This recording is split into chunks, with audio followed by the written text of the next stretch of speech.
A flurry of trade action this preseason around the NFL and more, even bigger moves to come on today's Peacock and Williamson. NFL analyst Brian Peacock and former NFL scout Matt Williamson bring you expert NFL analysis every day in less than 30 minutes. Get an inside look at the NFL on the field and in the front office with elite breakdowns to next-level analysis and in-depth information only for the real NFL fans. This is Peacock and Williamson, and it starts now.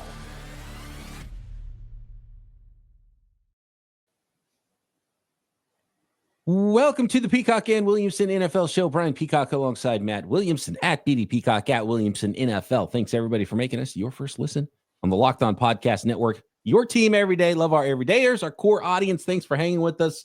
Getting ready for 2025, getting to see some teams now in the preseason. And we've got some trade activity, which is going to be fun to get into today. If you're new to the program, welcome. And please hang out with us every day. We talk NFL and have a little bit of fun. And you can subscribe on YouTube and anywhere else you listen to your podcast because we are everywhere. And Matt, this Bengals saga not over yet. Yeah. I'm going to get to the trades that actually happened, but the biggest trade that could happen probably features a defensive end. And now we've heard some rumblings about Micah Parsons and what's going on there. There's still some holdouts and hold-ins and some unhappy players that would like to be moved or signed. Trey Hendrickson, one of those, that is now leaning much more to the side of being moved because the Bengals are, according to NFL insiders, officially listening to trade offers now on Trey Hendrickson. This sounds like a divorce that is impending. Yeah, and I just realized 5 minutes ago that Cincinnati is in Washington tonight to finish out week 2 of the preseason. Both those teams heavily in the news. Maybe they could just leave Trey there or take Brian Robinson home with them or, For Trey Hendrickson. and throwing some stuff. Yeah. That's a team that should be definitely interested, by the way. Washington could use them. They've got a lot of interior guys. Maybe they could send one of their interior pieces along with them. Would they? So I didn't think about going this direction. Yeah, you're right. Like as we kind of hit record, there's actually an extra angle to this. I forgot there's Monday Night Football, by the way, tonight. Yeah, I know. I was like, who did Cincy play this weekend? Like, I don't remember seeing them. Oh, they're tonight. Yeah. So I do have a fictitious trade that's not with the Washington Commanders. Okay. Here. I do think he's going to get moved back to the original point. I kind of jumped over that. At this point, I know the Bengals are like notoriously the hardest team to trade with, but we're getting to crunch time here, and it sure doesn't look like a contract's going to happen. You might as well get something for him. Love the idea of Washington. Yeah. And so the other story here of a potential trade and a team that is listening to offers is Washington Commanders listening on Brian Robinson. And in fact, according to Jordan Schultz, the Commanders have been shopping Robinson to teams around the NFL, the former third-round pick out of Alabama, entering the final year of his contract. It does feel a little soon for Washington with still 2 preseason weeks to go for them because they haven't played that Monday Nighter yet in preseason week 2. And you see around the NFL, all the injuries that happen at running back. We know the attrition level at running back. What could you get for Brian Robinson that even makes sense that allows you to that makes you feel good about your running back situation? Because even if you feel good about it today, running back, you'll not feel good about it tomorrow as soon as you play another game. That's just the way of the nature of the running back position. I want to talk a lot about wide receivers here in a little while and some teams that could still make some moves there. But, and look, Terry McLaurin still, right, to be figured out with the Washington Commanders as well. So, yeah, maybe, obviously the Bengals don't need a wide receiver, but could they use another running back? Or I know the Washington Commanders could certainly use a defensive end. I'd put that team near the top of teams that could make a move for a Trey Hendrickson. I do too. I think so too. I think like the Lions, the Commanders were really aggressive this offseason. Debo, Tunsil, etc. They don't seem to mind about going after older dudes. And then when I saw they're playing tonight, I know Hendrickson's not going to be like on the team flight and just stay there, but the GMs could have a chat, and I would think Brian Robinson would be useful to the Bengals. And they have Chase Brown, but he's kind of like the only show in town, and some younger guys, some unproven guys. Who knows? Where do you want to start? Do you want to do that? Here? I'm coming up with this on the fly because I had forgotten about Washington and the Monday Nighter, and it's a fun little because I've got one from James Rapine of Locked On Bengals. I'm excited to hear it. But here's mine. It would involve, it could involve Brian Robinson's a throw-in. You're not going to get a ton. Backup running back, a year left on his contract. Yeah. That's one of those late round picks, probably a pick swap, something like that for Brian. I bet he gets traded for like a 6th round pick. So he'd be more of a throw-in in a deal like this. But the Commanders, much to my surprise, with Deron Payne already in-house, long-term contract, and they drafted early in the 2nd round, right? Johnny Newton last year, and then they signed Javon Kinlaw. So they've got an extra defensive lineman at a position. They got a logjam in the middle. It tells me maybe they're not 100% happy with what they saw rookie year Johnny Newton. Johnny Newton plus what to the Bengals? So you get yourself an NFL defensive lineman and a draft pick, right? And who you throw in of Brian Robinson or whatever. But what plus Johnny Newton gets you Trey Hendrickson? Or would Washington say just Johnny Newton alone should be enough because we got to pay this guy too, and that's a high 2nd round pick from last. I was going to say like a 4th, assuming Newton doesn't still have lingering injury stuff. I'm going to say something along those lines. 4th, something like that. He's still young, high upside guy. Something they could obviously use in Cincinnati. I think what's interesting, and it's just funny that these two teams are playing each other, is Brian Robinson might get traded for a 6th in an hour. Who knows? And big deal, And real quick, I was going to mention this too. Like we haven't talked a ton of fantasy, but Ja'Cory Krosky-Merritt has been the talk of fantasy late round running backs. I guess he is tearing up camp. The beat writers can't talk enough about him. They already have Eckler, so Brian Robinson might be losing his starting job anyway. So I just wanted to mention Ja'Cory-Merritt, that he's a very hot name right now. That's exactly where I was going to go as well. Okay. I've got a fantastic stat from him. And Ja'Cory Krosky-Merritt had 24 rushing yards in preseason week 1. And he's been getting rave reports in camp even before the first preseason game. And you watch the tape of him in that first preseason game, and he looks fast. He looks like decisive. He's got that cut ability. He's got a burst to him, a little bit of an upright runner. He's got some speed. But how about his ability to get off tackles? He had 24 rushing yards in week 1 of the preseason. 22 of those rushing yards came after contact. And so I'm watching. It's actually on the screen right now. That's why I'm kind of pausing. I'm kind of watching him. And okay. He looks good. He looks legitimate. Yeah. And we're not allowed to play NFL films stuff here on the podcast, so I can't show that to Trust us. Yeah. But he looks nice. He was a player I liked in college. He had a really weird final season. He should have been in last year's draft class, really. Ja'Cory Krosky-Merritt, because he was at a smaller school, transferred to Arizona, right? And then I think he played the first week, and then they found out that maybe he didn't actually have the eligibility. He thought he was going to get another year of eligibility because he had an injury, and then he ended up not having that eligibility, or there was enough of a question, so he kind of got shut down at Arizona. So he didn't really have a season last year. He ended up falling all the way to the 7th round, but he was much more talented than a 7th round pick. He's showing it. Yeah, I think I had him in the 5th round in one of my mock drafts, 49ers pre-draft. Is like I watched the tape. It's like, oh, this guy's good. Nobody's talking about him in a really deep running back draft class. And he's been the talk of camp for Washington. And that might make somebody like Brian Robinson expendable if now you look at it and you think, we like this rookie better and we like Austin Eckler better. So he's our running back 3. He could be your running back 2. Why don't you send us a draft pick? Yeah, I mean, he's not going to go to the Cowboys, who's in division, but he might be their best guy. Travis Etienne and Robinson are 2 guys I could absolutely see getting moved, and maybe we're a running back injury away from that happening. Who knows? But one thing I wanted to say just before we go to break about just these 2 teams that we keep talking about here, Cincy and Washington, and obviously they're unlikely to make a deal. They're just happen to be playing tonight. But I think they're both kind of in the same mold where I picked both those guys to be in really high shooting games. I think both offenses are really impressive, and both defenses leave me wanting a lot more. But they're also contenders. Like if I trade Hendrickson or McLaurin, probably not Robinson, but I wouldn't mind getting a player back.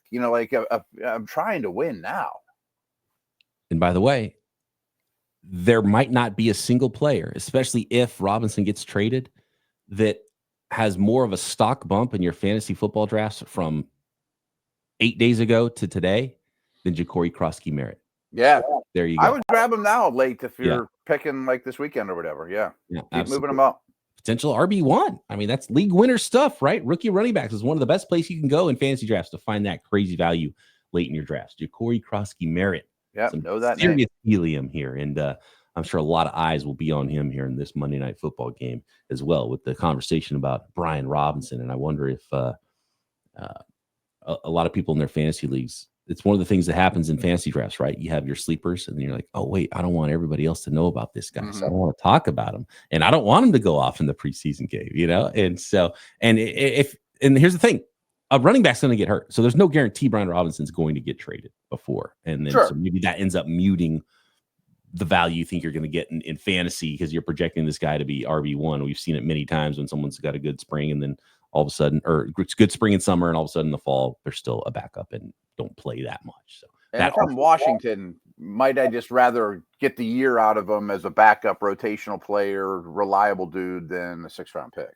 Right. And there was some injury stuff with Ja'Cory Krosky-Merritt too, which is right. Fell. And rookie walls are for real. And you got an old running back, and I'd be fine with keeping 3 running backs. I don't think you need to sell Brian Robinson, but if you can get a nice pick in exchange, then maybe you do want to make that deal if you are Washington. So those are some possible trades. I do have one more offer I want to run by you. Yeah, I want to hear that one. James Rapien with Trey Hendrickson. Talk about trades that actually happened. John Metchie, Khalen Saunders, and I'm going to throw out some more teams and names out there that could also be talking trades here as we finish up the preseason schedule next.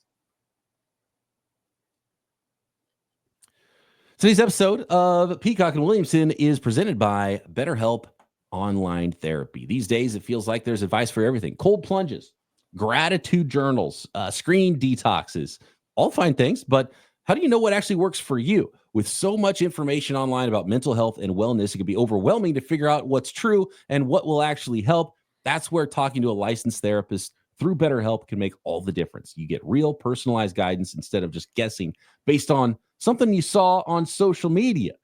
Over 30,000 therapists and 5 million people being helped with BetterHelp. It's the world's largest online therapy platform, super easy to schedule and fit into your personal life. Just click to connect, and you can even switch therapists at any time if you need to. So talk it out with BetterHelp. Our listeners get 10% off their first month at BetterHelp.com/lockedon. Again, that's 10% off your first month at BetterHelp.com/lockedon. That's BetterHelp, HELP.com/lockedon.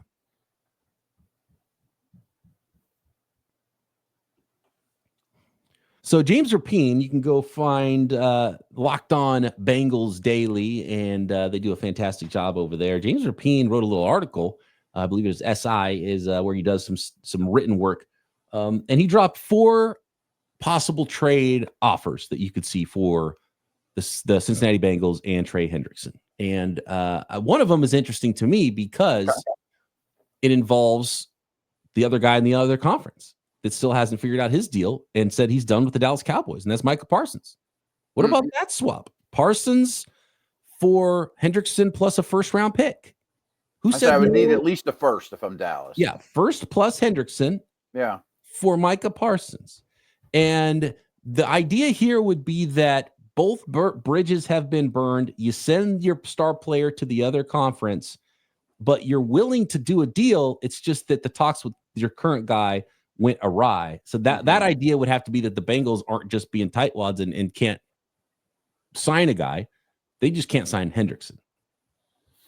That's what I was going to say. As long as contract talks get worked out beforehand, and do they even have to at this point? I mean, anyone that trades for Parsons is going to have a contract lined up, or Hendrickson. They would have a contract, or at least have the framework of one. But what's funny is, like, what's the difference in trading for a guy with a contract, or both guys with, or both guys without? Yeah, I hear you. If you were swapping both of them in the same situation, you're just rearranging decks on or chairs on the Titanic in a little way. I assume the Bengals could make it work financially. I know that they don't have a ton of cap space, but maybe they just aren't willing to pay someone Hendrickson's age top of the line money, where I'll give Parsons top of line money because he's better and he's younger. And if it costs me a first round pick, so be it. We're in it to win it. If I'm Dallas, that's probably the best I could do for Parsons, because I also think they have some contender in them give me another first round pick. Go into next year with 2 firsts.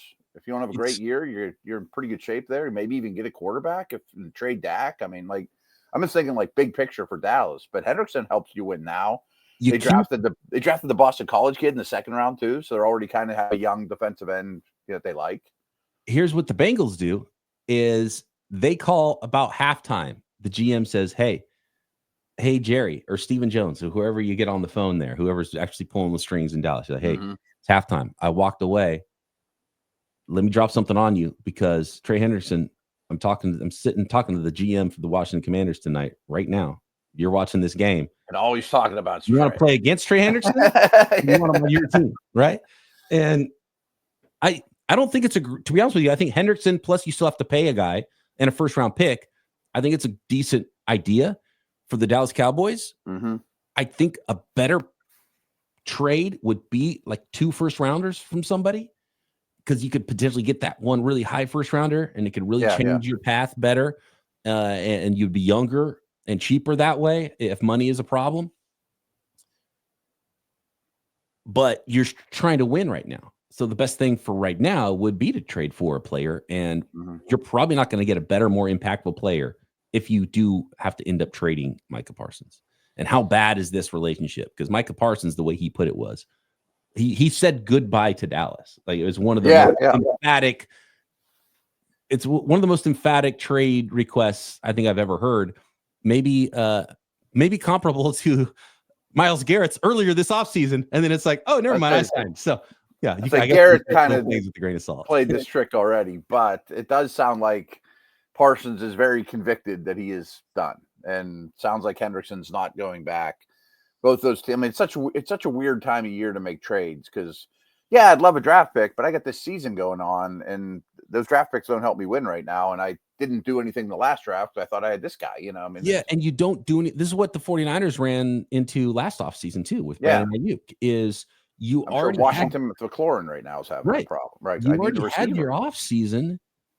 You would really like to trade him for a pick before the draft so you could build your team. You've already had your offseason. Now it's like, well, now we're just railroading the build that we have for this year. And the Niners got cold feet. They had a deal with the Steelers and like, we can't trade our guy. We're trying to go win a Super Bowl. We can't trade our best wide receiver right now. And so they ended up squashing the trade and keeping the player. So who's got the stomach for it, right? Does the player cave? Does the player not want to lose a game check?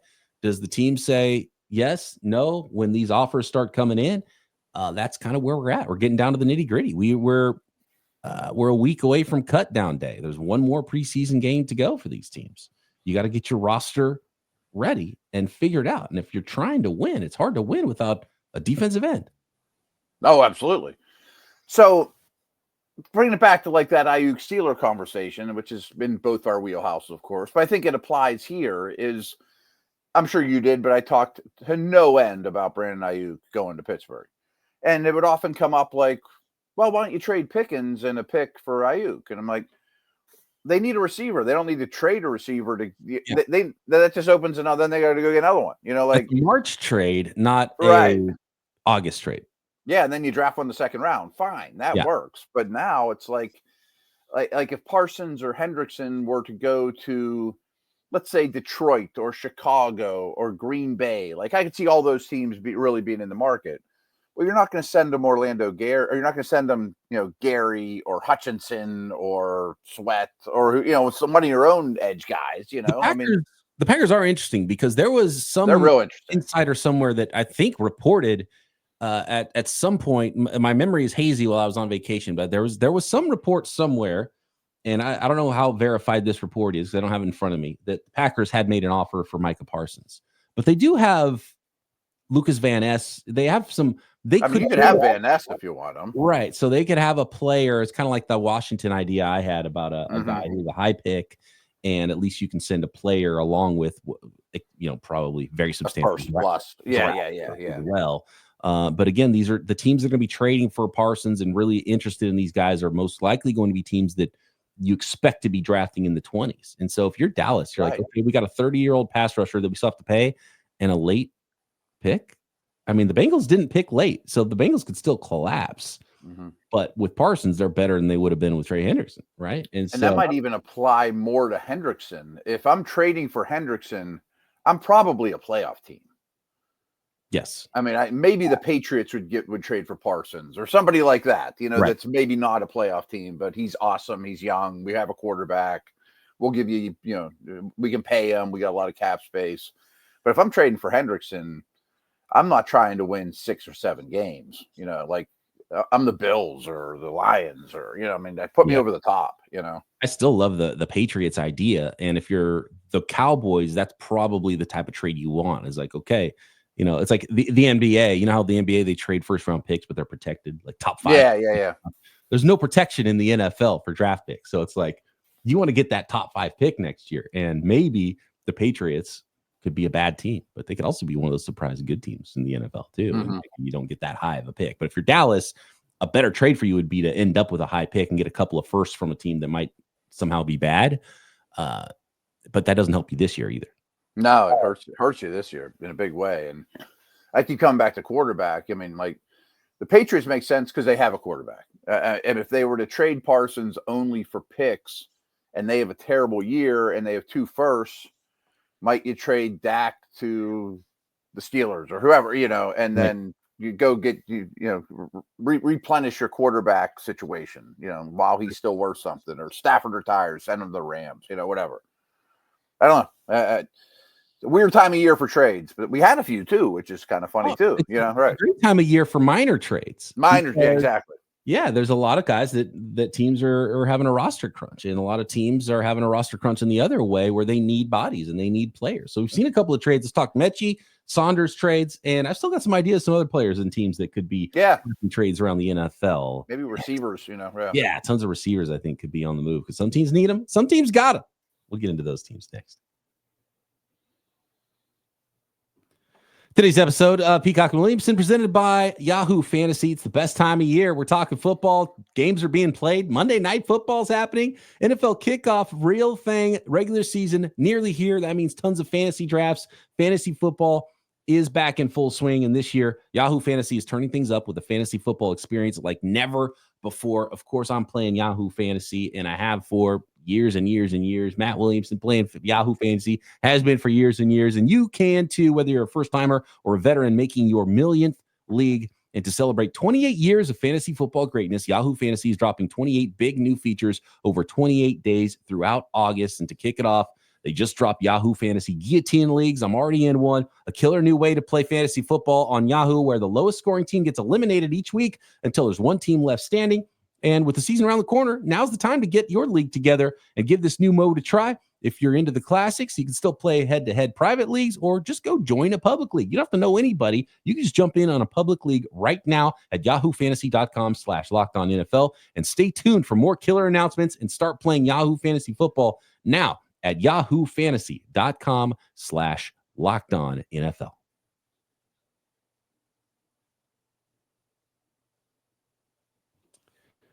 All right, Matt. So John Metchie is on the move, and talk about a team that has a glut of wide receivers and a ton of wide receiver talent right now is the Houston Texans. And the Houston Texans have sent John Metchie to the Philadelphia Eagles for tight end Harrison Bryant. Metchie's salary is non-guaranteed, and he's on his rookie contract still. And similarly, Harrison is also has a non-guaranteed rookie contract. They're both free agents. Metchie, a restricted free agent next offseason due to some of the, I think he was a second-round pick. So there's like, with his injury stuff. That medical first-year medical thing is a loophole. They changed it. So it's a restricted year instead.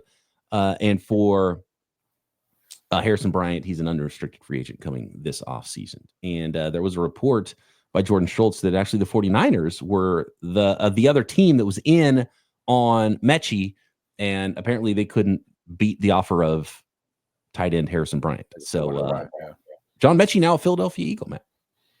Interesting. I've often, to bring back the Steelers, I think they're in the market for another receiver.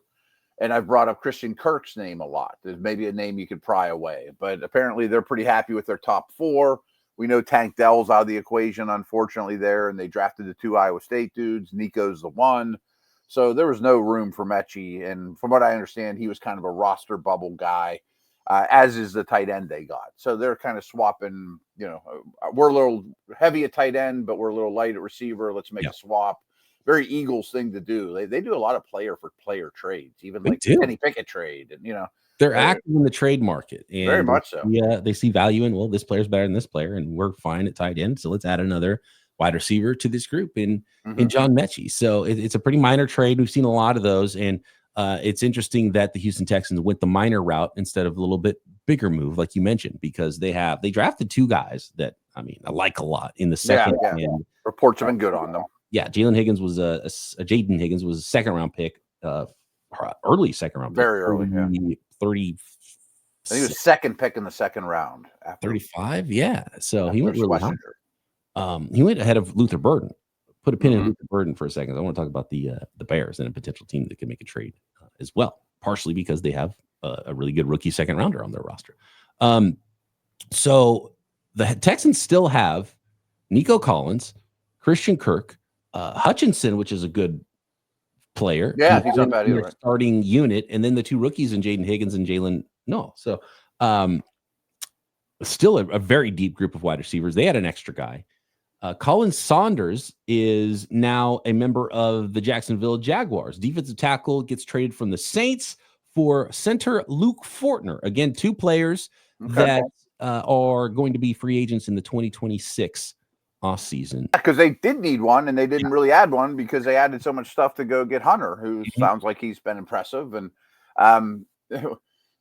the Fortner has had some starting experience, and they're happy with their center, so they're not going to go down that road.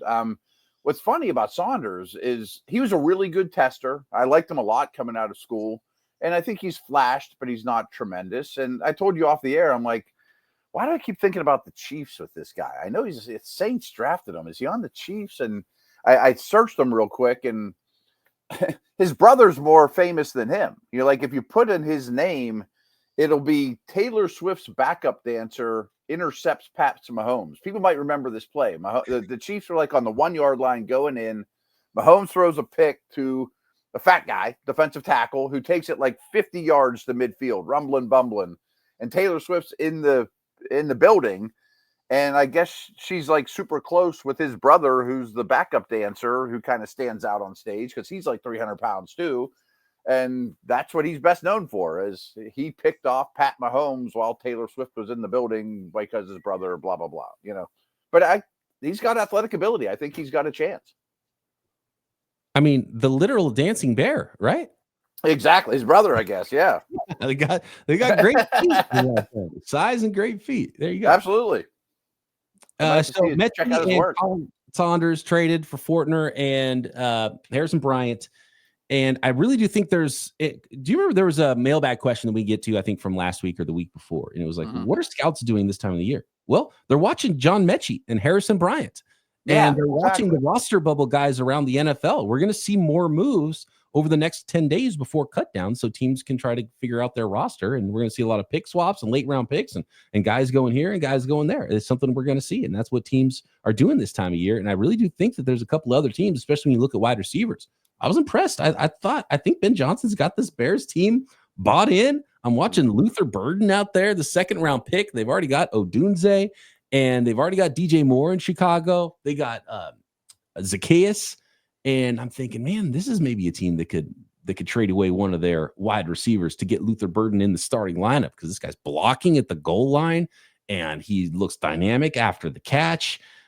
And Ben Johnson's got these guys bought in. And by the way, Caleb Williams looking pretty dialed as well against the Buffalo Bills, mostly second-team defense. Yeah. And a lot of rough reports on Caleb Williams and stuff in camp until yesterday, I guess it was. This was kind of a breakout situation for them. So I think Bears fans are breathing a little easier, and there was a lot of change there. And I think you're right. I think there's a handful of teams that could be moving a receiver. The Packers come to mind. Yes, Sterling Shepard could be a player on the move from the Tampa Bay Bucks. Again, another team. Yeah. He's buried. Have a lot of guys, and it's like he's an NFL rosterable player. You don't want to cut that guy if you can get a little draft pick for him. And another team might really need that and need a body. And a team like the Steelers, who we've been talking about trading for a wide receiver for years, the question becomes, do you need a bottom of the roster receiver, or do you need a higher up the roster, higher up the depth chart receiver? Yeah. You need a big move, a small move. And so a lot of small moves could happen. Could we see some of these big moves? Trey Hendrickson, could we see a big starting caliber wide receiver move to make room for another player? It is probably the big question. And I think we're definitely going to see some small moves. But that's what teams are doing right now. They're scouting other teams' second half of these preseason games. And we got 4 pretty very well-known guys that are still holding out: Hendrickson, Parsons, McLaurin, and Cam Hayward. Hayward's the only one I would say definitely isn't getting traded. Yeah.